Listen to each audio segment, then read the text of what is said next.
மக்கள் வணக்கம். இந்திய தேர்தல் ஆணையத்தின் மீது காங்கிரஸ் தலைவர் ராகுல் காந்தி அவர்கள் ஒரு மிகப்பெரிய குற்றச்சாட்டை வைத்திருக்கிறார். அது என்னவென்றால், ஓட்டு வந்து தேர்தல் ஆணையம் திருடுகிறது, அதனால் தான் பாஜக வெற்றி பெறுகிறது, காங்கிரஸ் தோற்கிறது என்று ஒரு பொய்யான குற்றச்சாட்டை சொல்லியிருக்கிறார். அதை மறுப்பு தெரிவித்திருக்கும் இந்திய தேர்தல் ஆணையம் ராகுல் காந்திக்கு ஒரு நோட்டீஸ் அனுப்பியிருக்கிறது. அதில் அவர் கையெழுத்திட்டு அனுப்ப வேண்டும் என்று கேட்டிருக்கிறது. ஆனால் அவர் இதுவரை கையெழுத்திடாமல் இழுத்தடித்து கொண்டிருக்கிறார். ஏனென்றால் அவருக்கு தெரியும், இந்த பொய்யான குற்றச்சாட்டில் தாம் மாட்டிக்கொண்டால் தம்முடைய எம்பி போவதை இழக்க நேரிடும் என்பது அவருக்கு நன்றாக தெரியும். அது தெரிந்துதான் அவர் திட்டமிட்டு இதை செய்கிறார். காரணம், வருகின்ற பீகார் தேர்தலில் காங்கிரஸ் தோற்றுவிடும் என்பது நன்றாக அவருக்கு தெரியும்.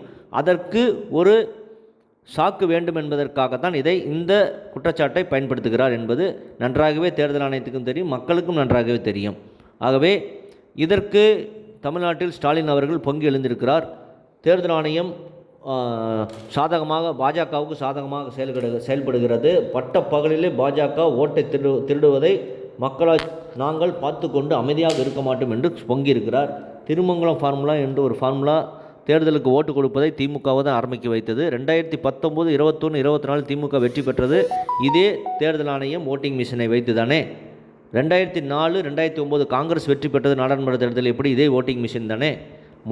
நாட்டில் நடந்த முதல் தேர்தல் 68 கட்டங்களாக 4 மாதம் நடந்திருக்கிறது. அதற்கு ராகுல் காந்தி என்ன சொல்ல போகிறார்?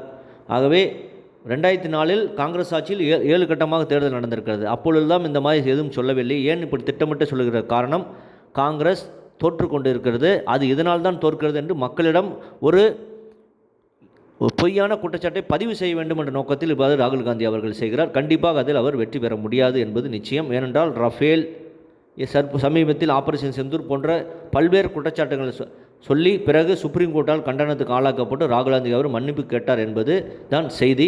இதையே தான் அவருக்கு மறுபடியும் நடக்கப் போகிறது. ஆகவே ஸ்டாலின் அவர்களே, நீங்களும் இதை மாதிரி ராகுல் காந்தி அவர்களுக்கு சப்போர்ட் பண்ணி அதில் மாட்டிக்கொள்ள வேண்டாம். இதை பற்றி உங்கள் கருத்தை கமெண்ட் செய்யுங்கள். சேனலை போய் சப்ஸ்கிரைப் அண்ட் ஷேர் செய்யுங்கள். நன்றி, வணக்கம், ஜெய்ஹிந்த்.